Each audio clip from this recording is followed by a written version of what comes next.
What's going on, everybody? Welcome to Whiskey, Web, and Whatnot with myself, Robbie the Wagner, and my co-host, as always, Charles William Carpenter III. Nope.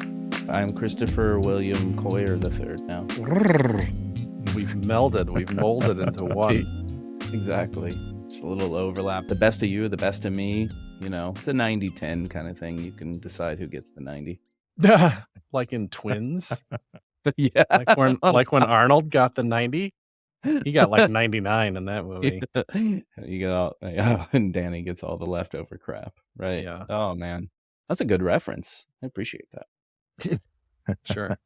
It came up in the gym the other day. We had to go around in the circle. We do a little bonding. It's not ideal. I'm not going to say I love it because I go early in the morning, but we all have to do like say your name and then there's a question of the day. And the intention is to like community building, then you know a little something about the next person. And it was name an Arnold movie the other day. So it was fresh in mind. Did you listen to Smartless when he was on or something recently? Yeah. Was that the one with there's the Bateman and Will Arnett and Sean Hayes, and he was on. And he had Arnold? Yeah, Wow. Arnold was on a recent episode, and they actually talk about that. Like, that's one of the movies that like really launched Arnold's wealth. Not that it's hurting, because Seriously? because he wanted to do comedy.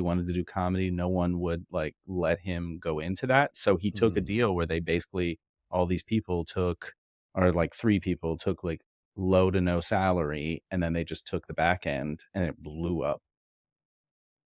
That's fascinating. I'll have to watch that. No, but I was listening to the People I Mostly Admire, as it was called. It's another podcast I listen to. It's one of in the Freakonomics, world or whatever. It's pretty decently done. And he was on there just kind of doing the life story thing. But he's a more well-spoken guy than you'd think. I would think but then you're like, I don't know, he was a governor, right? Like, right. Yeah. I mean, he's you can get all kinds of positions of power without showing any true intelligence. Yeah, that is true. There are many examples. Yeah. Yes. There may or may not be examples. Anyway, let's regress back a little bit. And not everybody knows who you are, so probably not anymore. Yeah, really tell on the the people. downside. Tell the people who you are and what you do. Yeah, Chris Coyier. Thanks, Chuck and Robbie. It's a pleasure to be back on the show. Believe it's my second or third appearance, possibly. Second and a half. Pleasure. Yeah.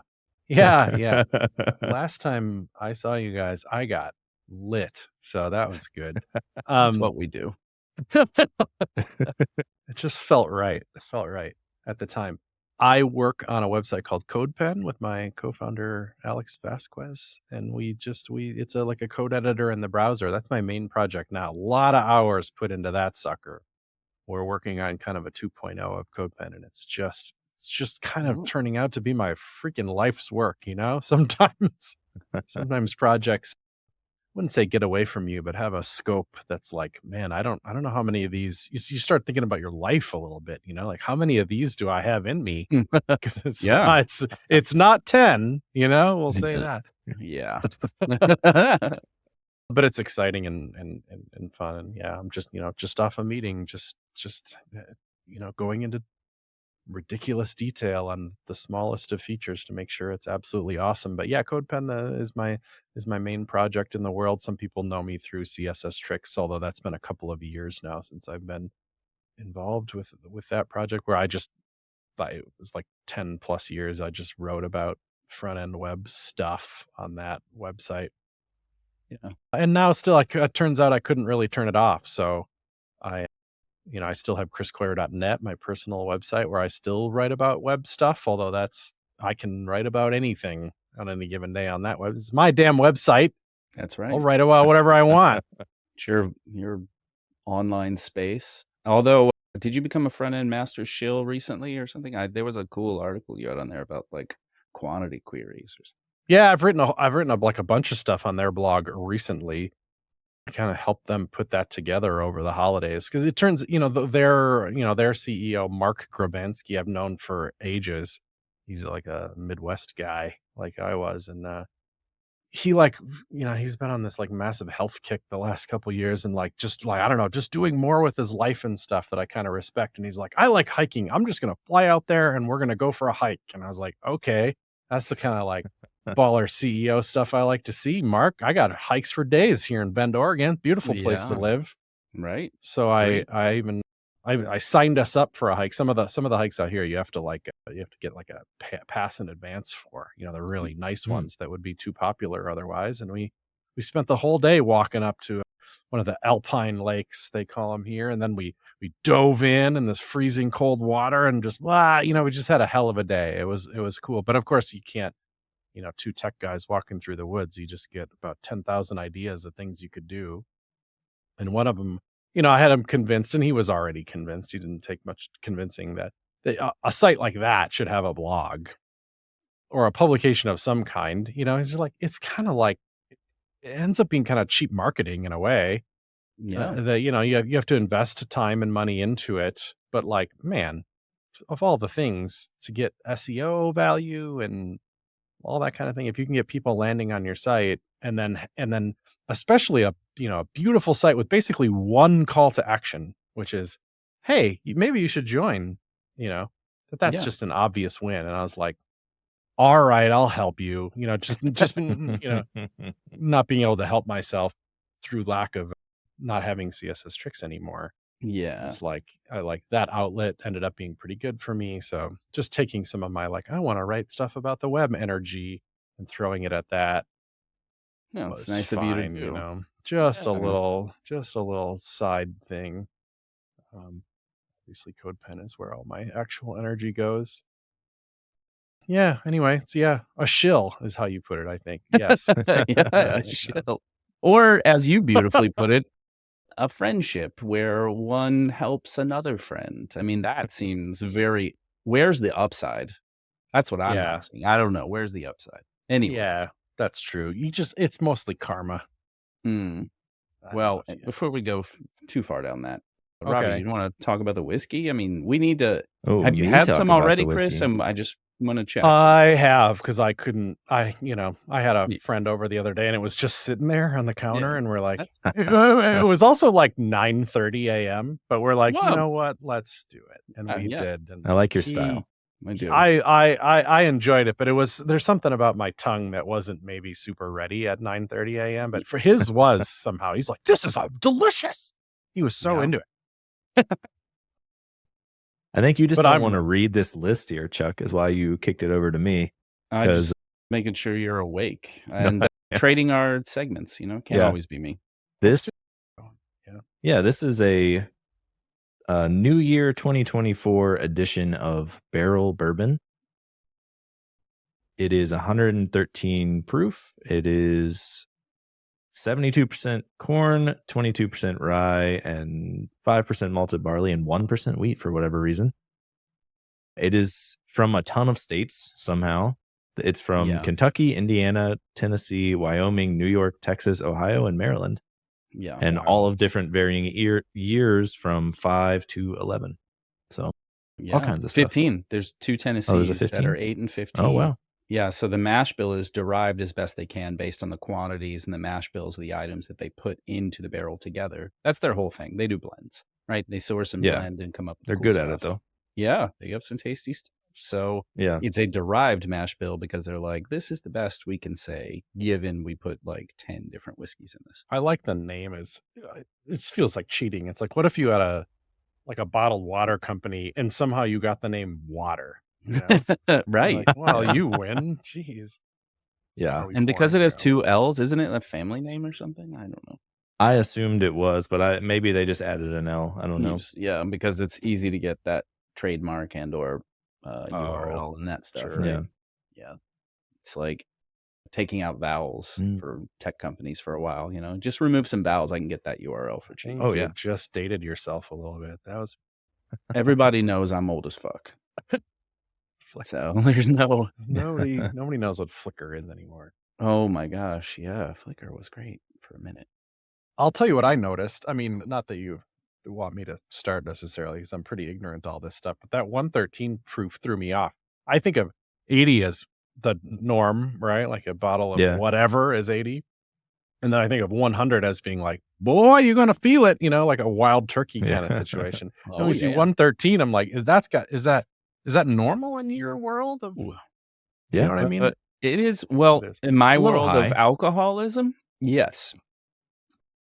I do like it 100 or more because I like to feel the burn. Like I want to Right. know what's going on, and it's just too easy for me to drink like 80 proof. 90 is like kind of a baseline in a way, but I've had a few that surprise me at 80 that have a lot of bite and burn and Okay. flavor. But ooh, this has like a I'm little. smelling some, like, those Starbursts that aren't the normal Starburst, where it's like the tropical flavor Yeah. or whatever. Sure. Okay, yeah. It like a limey version of like because lime is not a normal Starburst flavor, but like Yeah, I had a little bit of that like citrus peel in the nose initially, and but I smell some butterscotch, and I'm tasting butterscotch for me.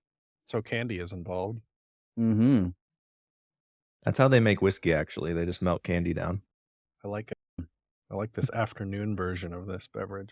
Much And maybe better. like, yeah, yeah. It turns out it's slightly more appropriate. Although you're even an hour behind me, so yeah, because it's like 3 for me, it's 2 for you, right? Yeah, Yeah.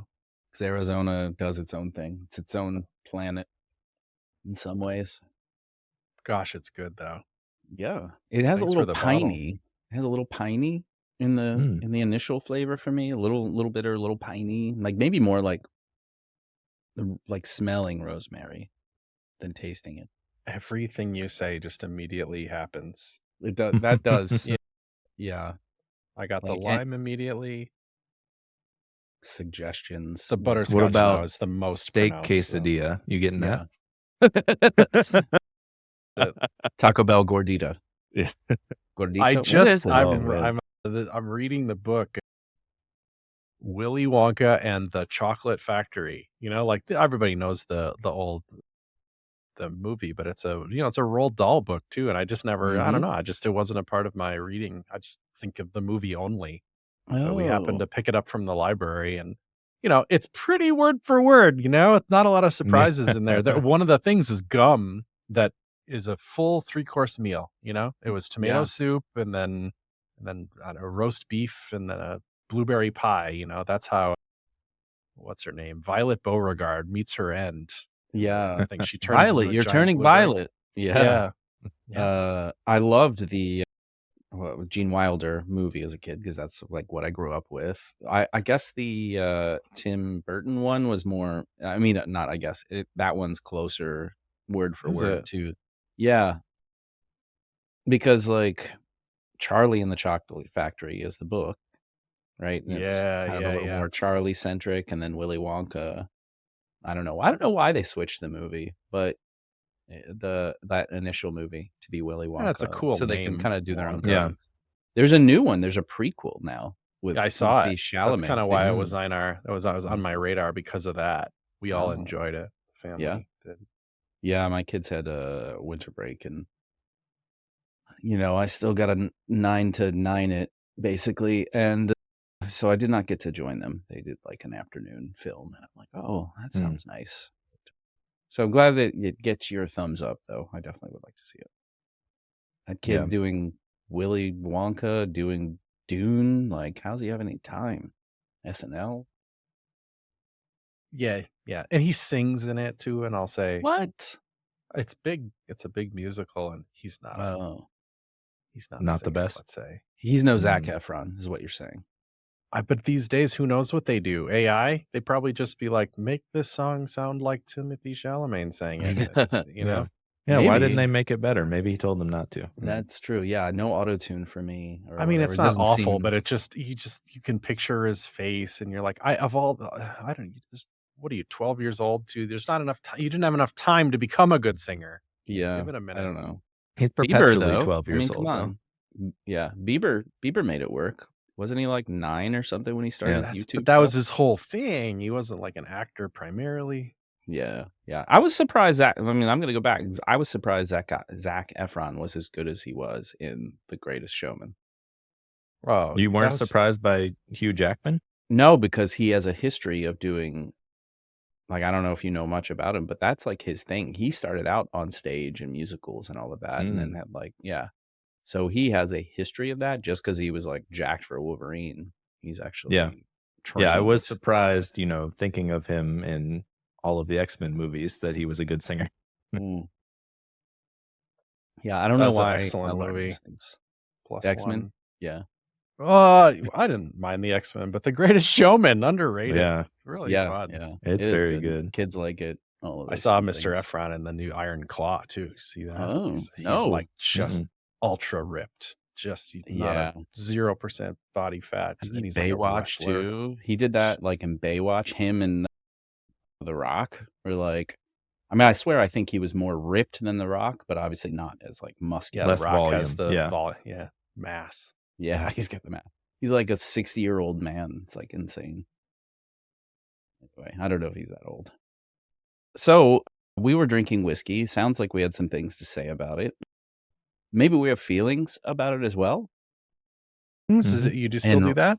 Yeah, we still do the ratings. We've, further refined it to be more developer centric. So it is 0 index based, right? 0 to 8. So you potentially are giving something a 9. But anyway, don't think too much about it. Don't think about the semantics too much. So 0 to 8, 0, you're going to throw this away, which you didn't. So maybe that's not a thing. 4, it's like, it's not bad. I'll have this some more. It's all right. 8 being like, this is great. I don't know what else beats this if I'm grabbing the tastiest thing I see. And I have to go first? You don't have to. You want Robbie to go first? Yep. All right. Yep. All right. Yeah. I'm going to say, I forget the one we did with Taylor that was like was that the infinite barrel or whatever? You know what I'm talking about? That one was not pleasing and it was like a 4 or 5. This one is pleasing, but not as pleasing as their dovetail. So I'm going to give it a 6.5, I think. Wow. Yeah. That's not bad. Yeah. We're allowing like quarters and halves and whatever you make up basically because it's not that serious. Yeah, it kind of doubles the scale off. What'd you say was really? I'm interested in what like a better one. The dovetail was the one you liked. Yeah. Yeah, it's like aged in Cabernet and a couple other barrels or something. Yeah, they have a lot of releases. We've probably been through half dozen or so. Oh gosh. And many are pretty good. I mean, in general, many are pretty good. The dovetail was like, wow, I would definitely. There was a weird one, like a seagrass or something. That one was okay. I see that here. Their website is relatively nice here. Good product shots. They have a gold label dovetail. If you're a dovetail lover, for $300. I think we have that one. I don't think we paid that much for it. So let's talk offline about a CodePen sponsored episode, and then we'll get that one. Okay. Yeah. No, we got to get that 81-year-old Macallan, you said. Oh gosh, what was that, like $50,000 or more? No, it was $280,000. $280,000 for one bottle of whiskey. It's an 81-year-old Macallan, which is Scotch, but it's actually a pretty good Scotch or whatever. But not that I've had an 81, but you got to wonder like how you don't plan for 81 years aged, right? Like someone bought a castle and found some barrels in the basement, and something happened there. More recently. So they didn't then, but they do now, right? Don't you think there's all kinds of people sitting on bottles just as an investment? Well, that's sitting on barrels, so you're aging for 81 years. That's what that means. 81 years age. Oh, because once it's in a bottle, it's like who cares how long it is then? Right? So you can. That's basically the story of Pappy Van Winkle. Is that there was a bunch of this old Fitzgerald from Stitzel-Weller, and whiskey wasn't selling and whatever else. And like whoever inherited that brand and all that stuff, they're like, we have to store this. So they'll steel tank it. They toss it in a steel tank somewhere. That also is not aging. Yeah. Okay. Yeah. And that won't age and it just hangs out. Right. Well, it doesn't. Is it less risky too? Like why not just leave it in the barrel it's already in? Well, because it'll evaporate. It more evaporates. So you have less. Who knows? Like bourbon doesn't age in the same way that Scotch does because it's brand new barrels when it goes in there. So it's getting all the wood. So for me, like Pappy 23 is harsh. I don't like it. I've had other like 20-plus-year-old bourbons Meaning too. literally it got too much out of the wood. It's just it's way too woody and spicy and just like punch you in the face, and it just lacks the flavors from the grains that are good. Now scotches can go much longer because they're using used barrels to begin with. So yeah, I remember that going to Scotland. In my mind, I thought, oh, this is it's an older tradition because you're in Europe and you're like, isn't Europe just older or whatever? It is. I mean, yeah.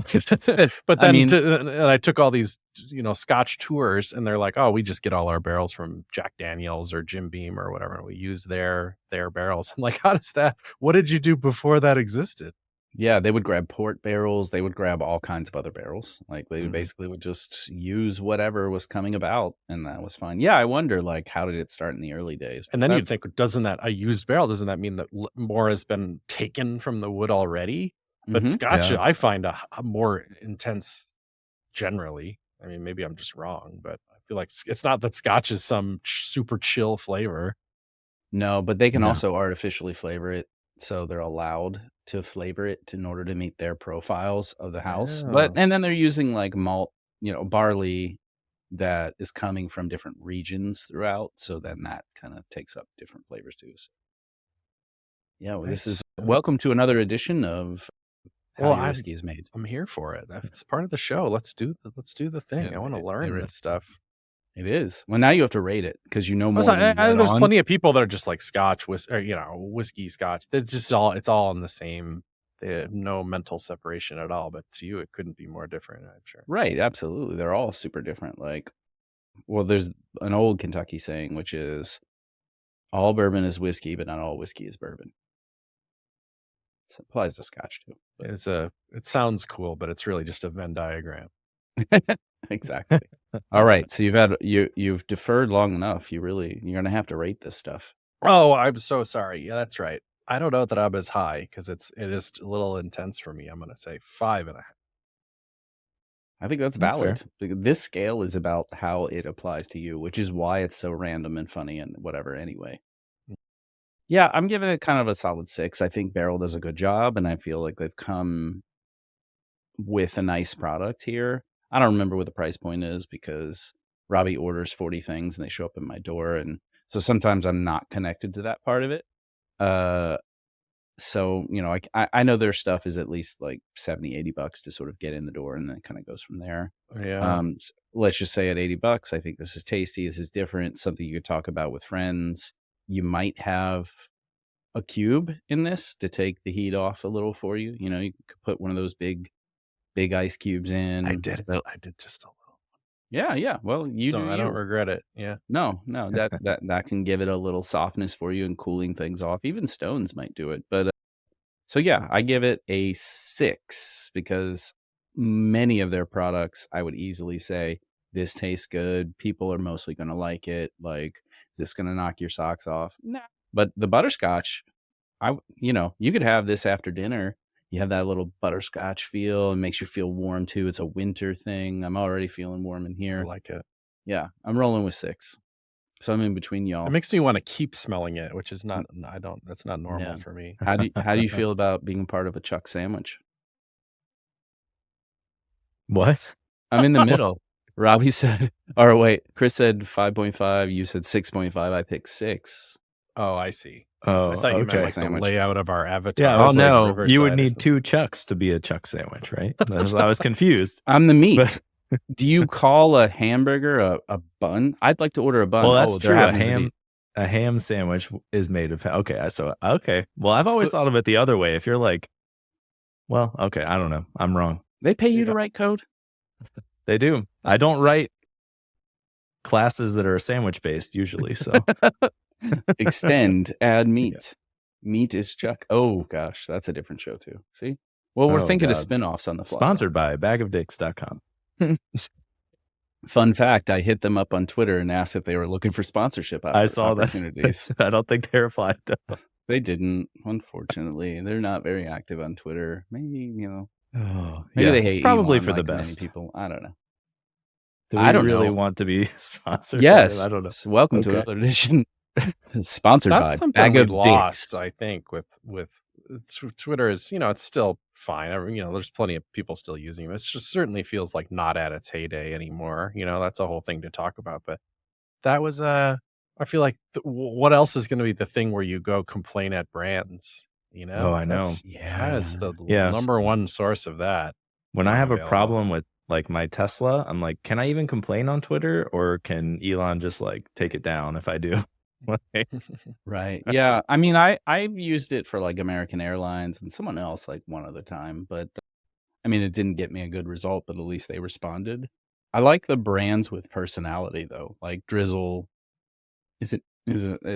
Burp is an easy one. Another one is Wendy's. yeah, Wendy's. I Yeah, tagged I was gonna Wendy's say one time. fast food is the way to go. Yeah, they're snarky. They do not give. That's the F's. real one too. It's not like there's a nihilist Arby's too. That's probably worth a follow, but that's not their real brand. Yeah, Wendy's is all like try and baconator that shit, buddy. Yeah, I love it. I'm here for it. I So want some Wendy's now. yes, yeah, that's true. Again, a baconator. Anyway, I can go down a tangent, but I am going to cover some bases here, some bullet points here and there. So there's a facet of the show. I mean, as an avid listener, you're probably aware, Chris, but like we do this thing called Hot Takes, which is also kind of like a funny spin-off of the bullshit that gets any traction and response. I'm looking at you, Robbie, about all the time is like things on tech Twitter that get silly. Like Milk was one, and I don't know. This is the street where these are the streets I grew up on. That was today, And yeah. Well, that to your response, Or the past couple of it's days. been like the past couple of days, and I'm like, you all losers never hung out in the streets. Anyway, I missed it.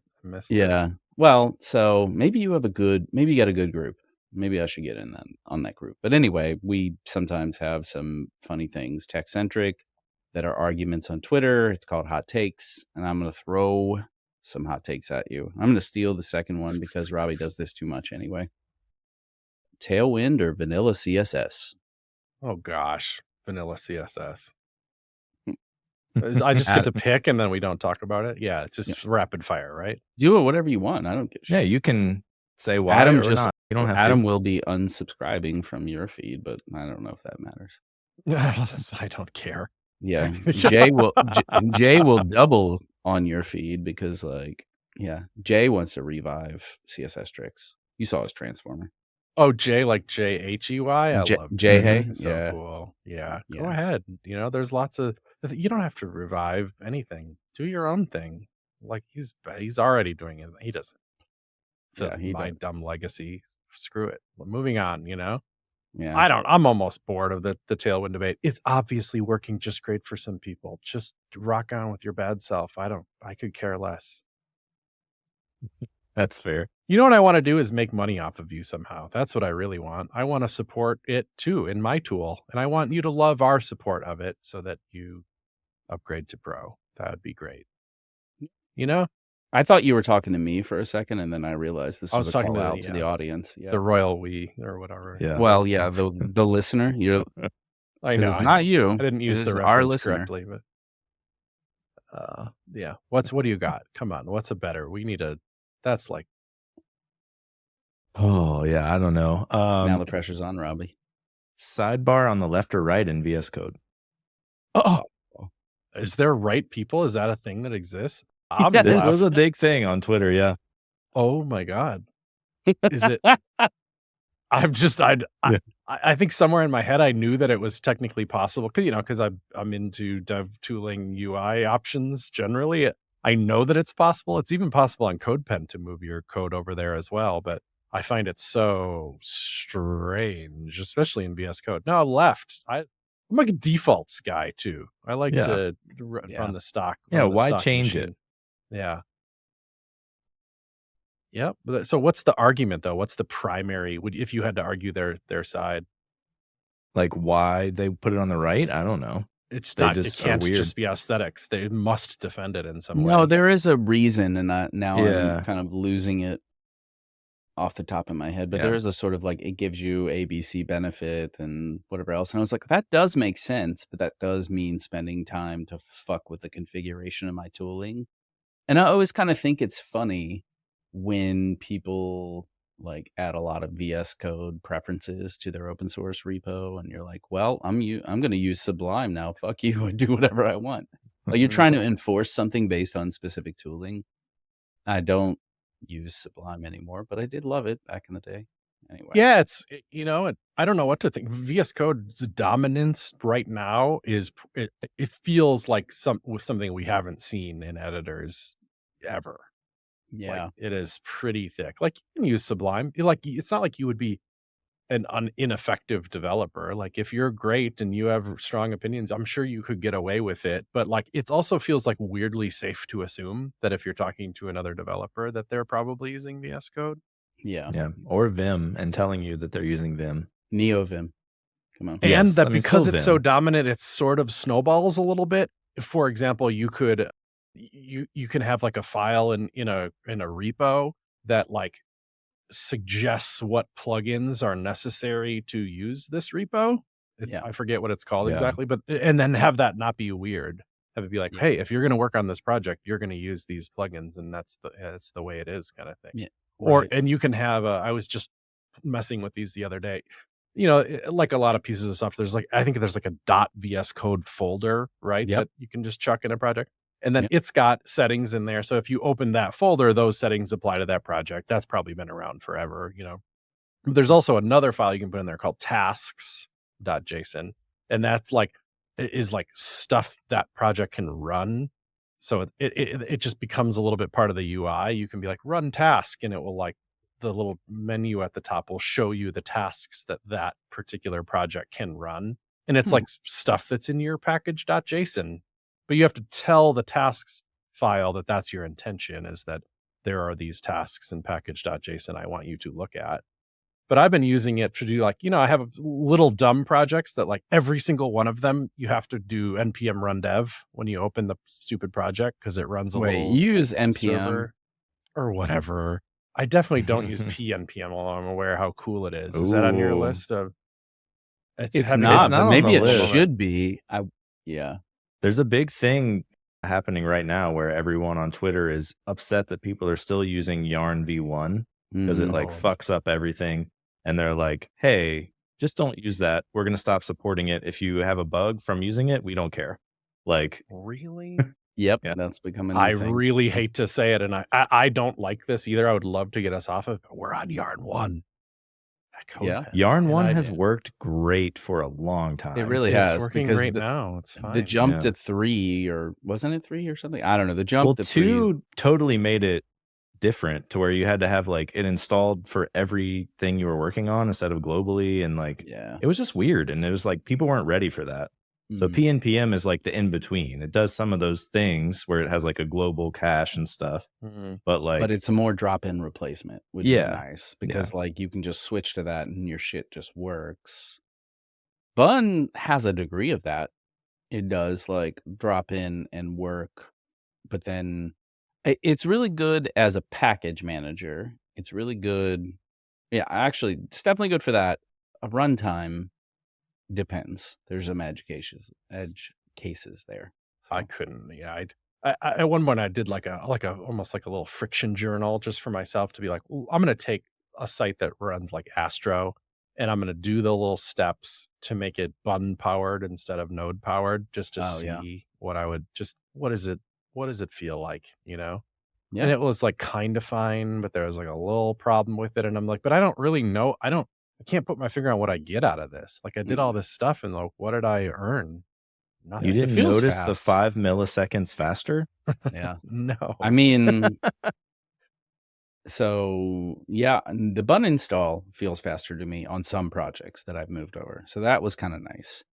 Bun test was kind of nice until your tests get like complicated. So then Vite test is awesome because that's a drop-in replacement for Jest. But Jest is 95% of the market, right? Isn't it? It feels like Jest is pretty freaking. Well, it was like dead and people. Yeah, it was. Yeah, it's now maintained. Is it maintained again? I believe it is. Yeah. So that was the whole thing. Is like, oh shit, they haven't done anything in like 2 years. People are freaking out, and Vite test is. I mean, just Vite does a lot of nice things. I think It does. Big fan. Yeah. They deserve all the credit they're getting. Exactly. There you go. I think Vite is the place to like lean into for all kinds Vite of is good stuff. too. Oh, Vite. Yes, I know. I was using normal vernacular instead of being that asshole that, you know, corrects people because the French way is Vite. They all suck. Remember, WebKit was really emphatic about how you should never capitalize the W. And you're like, were they like that?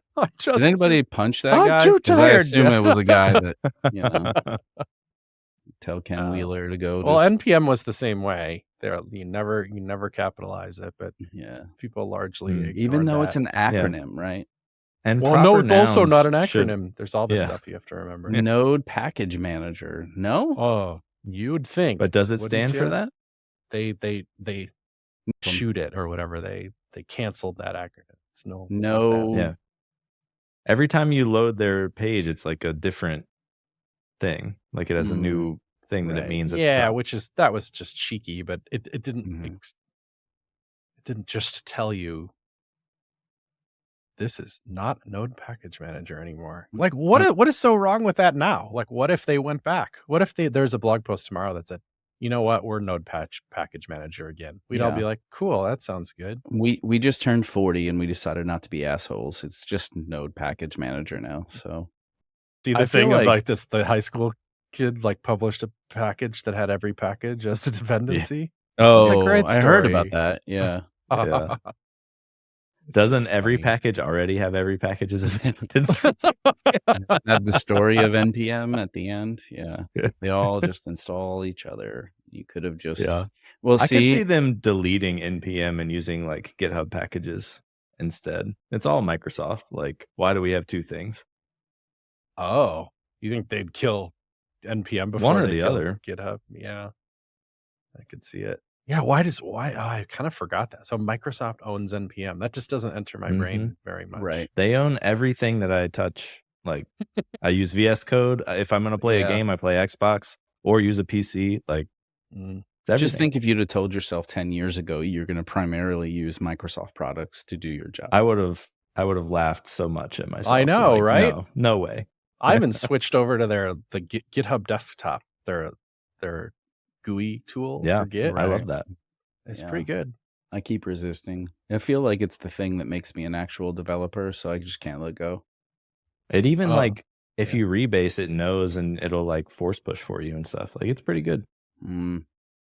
I like it has this one little thing that I've decided I like where in other Git tools I've used, you like stage some files and then you see on the right or wherever you see like, oh crap, I left a console.log in there or whatever. First, you can just kind of right click and discard line without discarding all the changes of the file. That's kind of nice. Or, you take a minute, you go back over to the file, you clean it up a little bit and you save it. Now you go back to the Git tool and in most ones I've used, it's now not checked anymore. It's like, oh, you staged it, but you changed it now. So we're not going to leave it staged. We're going to leave it in this tweener stage. What is your mind so blown by, Chuck? What are you doing? Discard line. So that would have been that's so helpful to me so many times. And then also, like unstaged chunk or something. Yes. Like I had no idea. In the GitHub desktop, that it doesn't play games with you. It's like you've already staged this freaking file. It's just gonna stay staged, even if you go mess with it. And I love it. I fucked around and found out. That's just what just you happened. should try it. My mind. I use Tower. I'm immediately sold, too, and it's also good. Does the same stuff. I remember Tower back in the day. I used that like early days Git, and then it was like, well, people told me like read the fucking manual, learn how to do things on the command line. So. I'm in the generation that every gate was closed on the basis of knowledge and figuring it out yourself. Don't ask stupid questions. Go figure out how to get answers. Oh, you're using some GUI tool? Do you want to know how to do this stuff? Here's a website. Read the documentation. There's commands. Well, it all goes back to like my whole argument about why people love React and small things that they can over-engineer the shit out of. It's like they just want it to be hard so that they can tell you that, like, oh, you don't know and I know, and like go read the manual and I'm so it's smart. Almost the same and, like, way. Yeah, like there is no shame in taking an abstraction of a tool that's like, you don't have to care about the insides and just press the buttons it gives you. Like, who cares? jQuery. You're still doing the same thing. jQuery I take it so far, I'm anti the other way. Like, you're stupid not to use the abstraction. The Yeah. abstraction is better. Yeah, Yeah. That's what abstractions are, dummy. do you want to make stuff or sound smart at a conference? Like, which thing gets you somewhere? That's true. I think that like there's probably 80+% of things you need to do on the web that really doesn't require you to know crazy algorithms. It doesn't require you to know the in-depth workings of React or of Django or WordPress or anything else. What you need to do is know how to do things or know how to find those answers. And that's, we're all webmasters, turns out. It's just our tooling got crazy. You should name this episode "We're All Webmasters." We're on, yeah. Well, wait till you see the crazy image that Robbie has ChatGPT do for you. So Yeah. even, like, Did you see the last images. one, Chuck? Um. From the malarkey that I published last week? Oh no, I haven't. No, I haven't It's- seen that one. So it was the one where I talked about the Stanley Steamer cat pee thing. So I have this cat like with this huge stream of pee and like this like French guy, because you were talking about French food and stuff. Like it's Okay. just it's insane. I don't know You how gotta you see come it. up with these things, but okay, fair enough. So see, we've got a bunch of hot takes here, and I do feel like we went off the reservation. Oh, that's probably not. Anyway, we went off the But list. we hit I a don't good care. one anyway, because Yeah. the whole you should use the abstractions is What's old is is a new good again hot too. take, I yeah. feel like there's a burgeoning group of folks on tech Twitter that are just talking about like, you guys have been nuts for a while, and I've been back here building sites with Rails or Django Mm. and just fucking crushing it, getting people businesses quietly. And you guys talk about like putting all of that through a browser and then making it fast. And now React does server-side rendering in its latest iteration. By the way, it's been doing that in various ways for like 5+ years easily. Isomorphic has been a thing for a while, but now we got to call it something else because we put a little brand around it and it has to be our thing. But it's the same concept, right? Like whatever we're doing now is basically PHP came back to the front end. I don't know. I feel you though. It's just kind of true, but at its core, it's like some code is smart to run on servers. Some code is smart to run on browsers. The Like job SQL is to know queries when the right in difference JavaScript. is. Exactly. The right tool for the right job, So right? we can If you- invent little different ways to abstract that, but that's not abstracting anything new. It's just like it's that same old thing, I it occurred to me when who's the React guy, Dan Abramov or whatever. I Yeah. feel like just an extremely well-spoken guy, super nice. His blog is great, Overreacted, I think, or something like that. Yeah. It's called. Yeah, he started blogging. He's got again, a too. one recent post about that. It's about he argues code should run on your browser and then makes an eloquent argument for it. And then he's like, wait. Now I'm going to argue that code should run on the server, and makes an eloquent argument for it. And then at the bottom, he's like, and then, like, how would we write, knowing that there's clear arguments for both, what are we going to do about that? And it feels like this very obvious setup for his next post, which is going to talk about React server component. It's a great article. It's like, cool, clap, good job. Except for that, I want people to understand that that's been true since computers or since the internet or whatever. Like, Yeah. you don't sit around waiting on your hands for React server components to solve this problem for you. It's just been a thing forever. And it was weird because I read that post on the same day. I go to the university here in town and speak with their like program coordinator woman. It was very interesting. And we talked about all kinds of things. They went over their curriculum. They have an advanced web course. And one of the things that they do is they build a website multiple ways. One time they build it server side rendered. One time they build it all single page app. And then they do it a third time with both. And I'm like, that's so clever. Then they're just using PHP for the server side one. I'm like, fine, good. Yeah, sounds yeah. good. Solves the powers problem. most of the web. Yeah. I really think I think it's a workforce problem, right? Like otherwise it's syntax. You're just talking about, okay, render a website on the web or on the server, render a website in the browser. And traditionally, it would be like, well, you have to choose JavaScript for the server one, or you have to choose, these 10 languages more traditionally for the website. And never shall the two mix. And then obviously we spent a decade sort of breaking down that wall for various reasons. And one of it is that hiring got crazy, developers became super valuable, and the ideology of how we have a productive developer was learn how to write React apps. As long as you know that, it doesn't matter the rest, right? You can come in, you can be productive, you can do the thing they've asked you from a job a bunch of times. Now the ask starts to get bigger, bigger, bigger. That's been the last few years. The market drops out, and now they want you to have this skill. If you're a senior engineer with 5 years or less years of experience, and I'm kind of questioning that to a degree, and there's superstars, there's outliers or whatever else, but like senior in 5 years was like salary arbitrage, let's be honest. And now you have a workforce that you need to figure out how to apply, right? Like, and if you're selling a service to developers who have this skill set, you want to make them, empower them to build applications across, and they know JavaScript and they mostly know React. How do you make that a reality? That's just my 2 cents. I have no data behind this. This is just my feeling of the sentiment in the marketplace. I do think, looking back on this time, it'll be interesting to see that the impact of React had technological waves through our industry, but almost bigger waves of like, what did it do to teams and what did it do to like efficiency of those teams and things like that don't have anything to do with bits and bytes. They had to do with salaries and staffing and stuff like that. Had just as big of waves that way. In the same way that responsive web design had ripples of like how we build websites, but it also had ripples of what teams are doing what, who's sitting next to who and crap, It was interesting. Like we don't need an M.dot team anymore on floor 3. Right. Responsive web design did that, Yeah. Weird. Yeah. Yeah. The mobile team all of a sudden was expected to write native apps or something. Yeah. Yeah.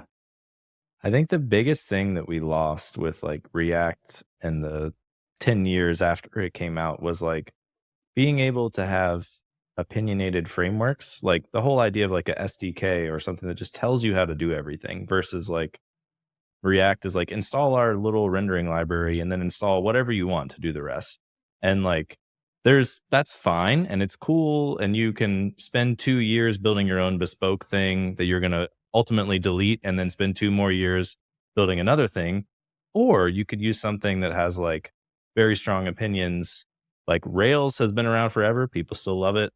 It has opinions. It works. Ember, same thing. Like people lost a lot there where if you switch jobs, you could be productive. You could ship code to production day one if you're using an opinionated framework.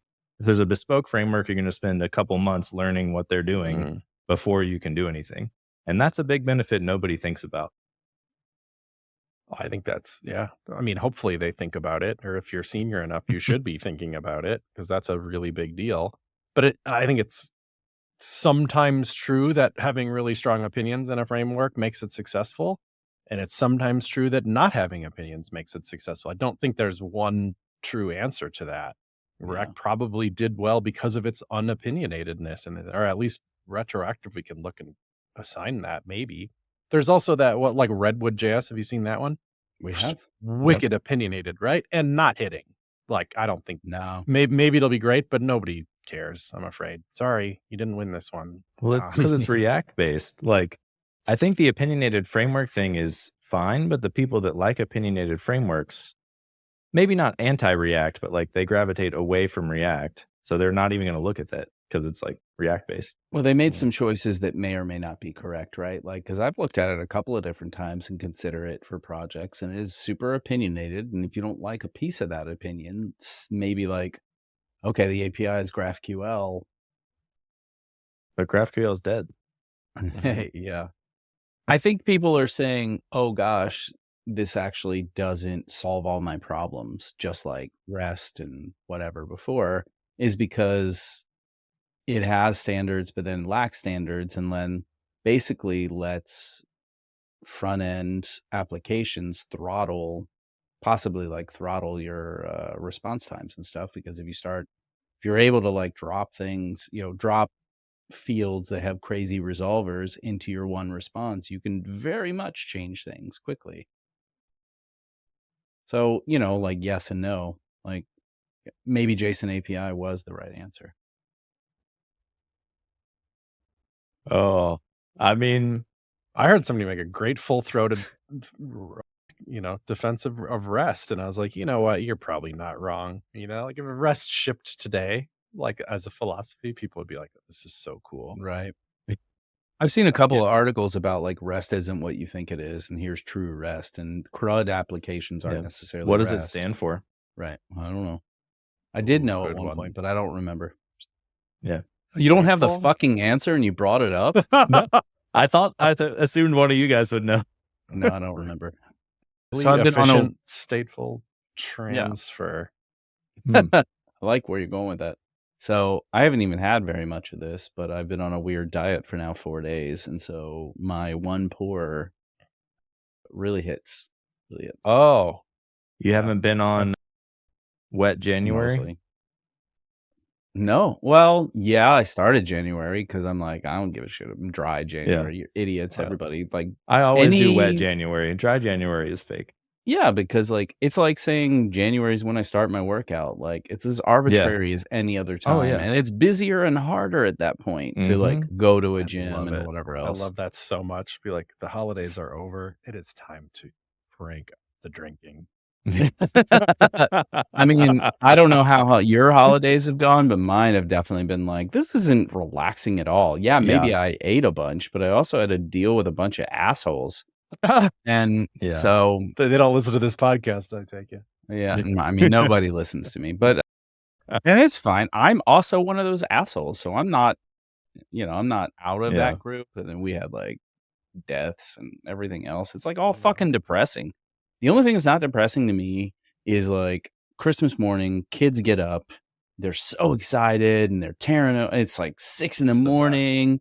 and they're tearing open presents and like we're in our jammies and like that. I love that. I'm connected. I'm with my family. I'm with like that all part. And then like, okay, well, now we're done. It's 9 a.m. Let's get started for people to show up at noon. Like we do a bunch of work. We've been doing work for days. Yeah.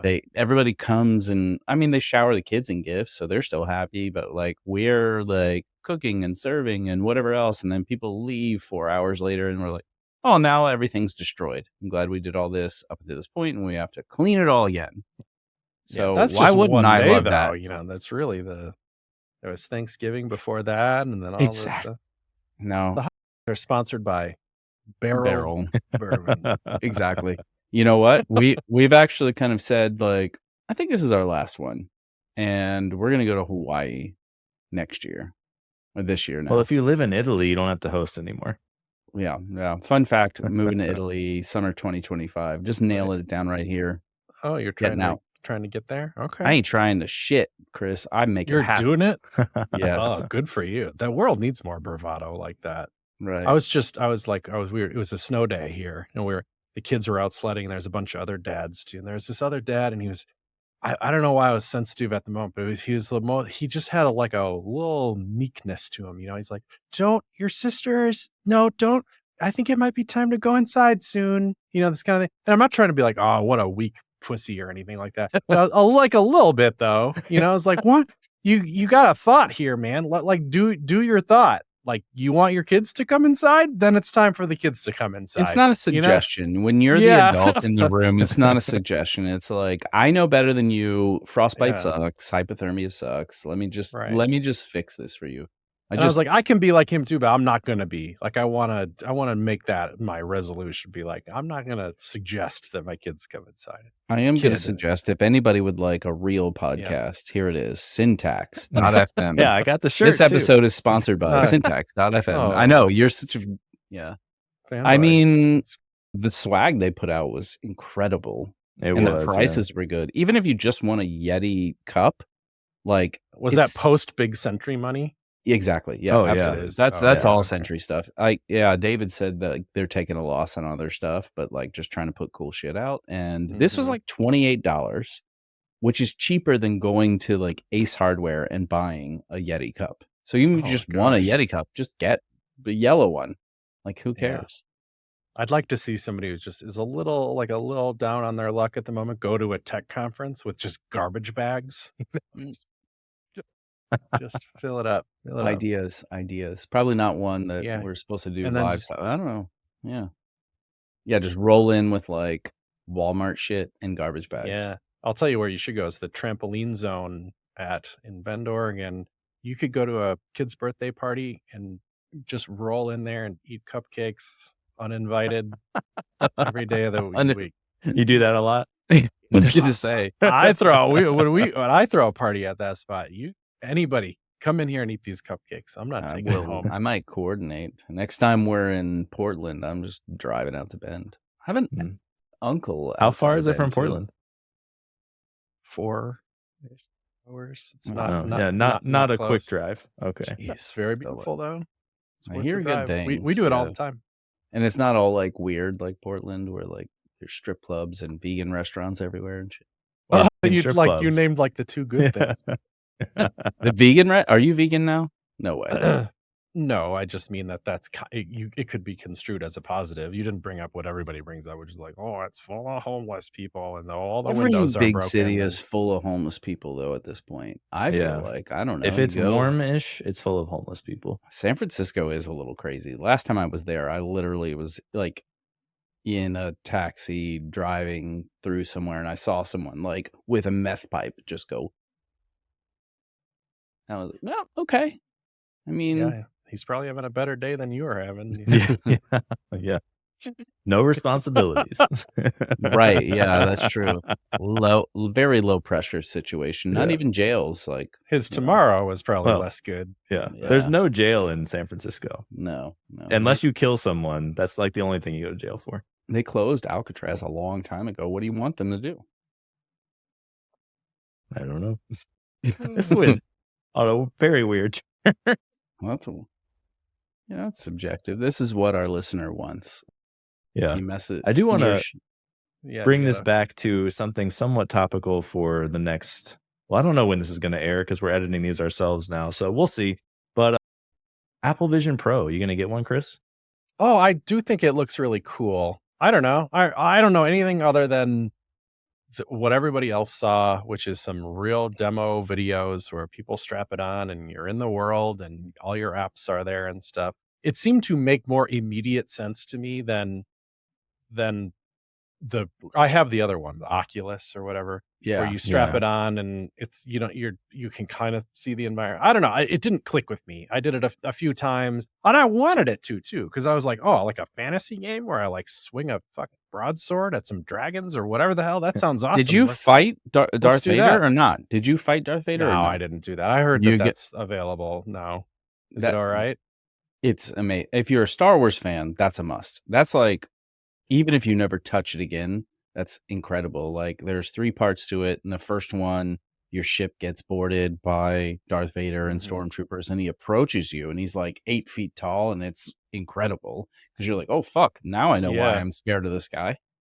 And he's a monster, a robot monster. So that's totally fun. And then cool. you get to fight later too. And that's really fun. So that, and then basically it's an overpriced VR mini golf thing for and there's like a fatigue to it too, like you strap it on and you're kind of like, I wonder when I get to take this off. That's gonna be cool. Right. Well, when the battery dies, like, and then but is games gonna be the thing then? Because it kind of seemed like it. You're like, obviously that's a whole new paradigm. It could be amazing for games. And it was interesting to see Apple just be like, maybe that's in there, just like maybe that's a thing that's on iPhone too. We'll have if you want to use a controller with your Apple TV, cool. But they're clearly not like hard leaning into it, which is cool. And then what is it then? I don't know. It's just chilling, right? Like TV, maybe movies, maybe looking at your photos, maybe Maybe even think just a really big ass monitor for your VS Yeah. Code. Exactly. And I think it I think opens that up- could be a thing, but then Yeah. there's a non-Apple version that's already out, and I've seen people like they're like, "Oh, I'm on a flight and I don't want to stare down at my tiny phone. I put on these like AR goggles and then just look up and watch like a big Yeah. screen like I'm at the theater." Yeah, I think AR is going to be better than VR because Yeah. like you can still see a little bit. It opens up a lot of possibilities of like, let's just project a board game on this like table that I'm looking at and Mhm. like play with my friend who also has it and he's looking at the same thing and whatever. And like, I think that is more interactive and more like in tune with the real world than like the VR stuff that they've tried to put out so far. Totally agreed. So it kind of remains to be seen, and it's expensive as hell. Yeah. There was probably a time in my life where I would have not even questioned it, I'd been like, yeah, I'm going to try it out. I almost feel like it's my duty to, as a journalist or whatever. Yeah. Right. Yeah. Yeah. Like Um, we have that like kind of gray area of tech. I'm exploring yeah, new tech. Yeah. but I didn't do it. Yeah. I didn't pre-order. It's just a little too big of a bite for a maybe for me at the moment. So, but I color me interested though, Mm. Yeah. Yeah. I'm not going to be one of the first adopters, but I do think it's going to change everything about like what developers do one day. Like you're never going to have the same websites. A lot of it's going to be like they were talking about this on Syntax, sponsored by Syntax. Mm. That there was like the old RL CSS spec of like how things should be read to you. And you could say like these things in like a strong tag should be like louder or whatever. And I think you're going to have a lot more of those things we haven't even thought about that's going to happen with like all these new devices coming out. I thought of, you've seen this graph probably of like how websites get bigger over time. They just have, there's like data on that and they go up and up and up and up and up, and you're like, I wonder is that graph going to like slow down a little bit? Are we going to, maybe it'll even start going down, or what will it be that makes the line go up? So far it's gone up kind of mostly because like JPEGs, because screens get more dense and we need to see like really nice picture of barrel bourbon before we buy it. Like I can't look like crap or I'm not going to buy it. I Yeah, literally right. won't buy a pixelated bottle of whiskey. It's not happening. Yeah. I wouldn't either. But can't you imagine a day where like I am not going to buy something online unless I like it's like have like a 3D model of it, like exactly what it's like in real life. I need that to make my decision if I'm going to buy it or not. And that has to come across the wire. And that 3D model is 4 megabytes or something. Like I could see that being the thing that over a long period of time, not like next year, becomes the thing where like most is the heaviest across the wire thing is just constant 3D models of stuff. Yeah. Or will we get to no websites and it's all AI that we just ask questions and it does stuff for us? Yeah. Including like render the website that solves your problem or whatever real time. That would be crazy. Well, I mean, like you won't need the website. Like Yeah. if you want to ride from Uber, there's nothing that says I can't just speak words into my phone that says I want to ride from Uber and it happens. You And don't it need a passes GUI for that. things. Yeah, no, Like- it passes things to an Yeah. API and it. Yeah, that's true. We're an API driven future. Possibly. Yeah. And then how do you be entrepreneurial in a space like that? Well, hopefully we're all just paid to do nothing at that point. Universal basic income. That's how Yeah. Yeah. Not opposed to it. Yeah. That could be a thing. I'm going to go to Europe before that happens, and then I'll come back when my Yeah. citizenship kicks into my favor. Nice. All right, we You are. sound serious about it. You should do. I am moving. Oh, yeah, 100%. Oh, wow. That's great. We are overtime here. We kind of bounced around a lot, but totally fine. Is there anything you want to plug or mention before we end? CodePen Pro, buy it. It's mandatory, actually. So, Yeah, you must. do Anyone it that as a good listens must citizen. buy it. yeah. And then when version 2 comes out, the benefits will be incredible. Yeah. And there's a very high chance that prices go up. I don't know if it will be on day one, but there's no point at which we're going to make CodePen cheaper than it is. And we're real good at grandfathering. which is different than like that's just how we've rolled. Which is different, you know, like when Netflix changes their prices or whatever, like they change it for you, for the user, you know, like right now that's happening. And I don't know. I guess I can't promise on Web Whiskey and whatnot that that's not how we're going to roll, but we traditionally haven't. Like if you're on a plan, you just get to have that plan, and the plans cost more for new users. Right. I tend to think that's how we're going to go. No promises, but you know, in case we do go that way, wouldn't it be prudent to be on a cheaper plan now? Yeah. Can you include some time where Jay teaches me to make cool shit? Because I would pay for that. He is on another level, you know, like you can, certain people's creativity is just cranked up and you're like, I can't, my brain doesn't work as fast as that. Yeah. He's got to have like a backlog of stuff that he's just waiting to post about. Cause it's like daily. There's like an insane new thing. He's like, I've been messing with this. Yeah. Like, yeah, he's definitely like tweaking all kinds of stuff. Yeah, he's bounced around a little bit too. You know, like he needs to land at a role that just lets him fly like that. And apparently it wasn't Google, right? Or was he at, wasn't he at Google? Now he's at Vercel. Vercel, yeah. Yeah, and I know his Vercel job isn't even that. Like, Vercel job is like JS based. I don't know what it is. All this crazy stuff. Yeah, it won't last if it's not let Jay do what Jay wants to do. I don't think. Yeah. I'd love to pay him for it. We just don't have that as a role at the moment. We don't have You need to go get some VC money 4 years ago, and then VC money is gone now. Yeah, right. Pluses and minuses. We made our own VC. God dang it! That's right. Bootstrap is where it's at now. Not the framework. No, it might come back. Who knows? Everything old is new again. Enjoy. That's true. All right. Well, thanks everyone for listening. If you liked it, please subscribe, leave us some ratings and reviews. We appreciate it, and we will catch you next time. Boom, boom, boom.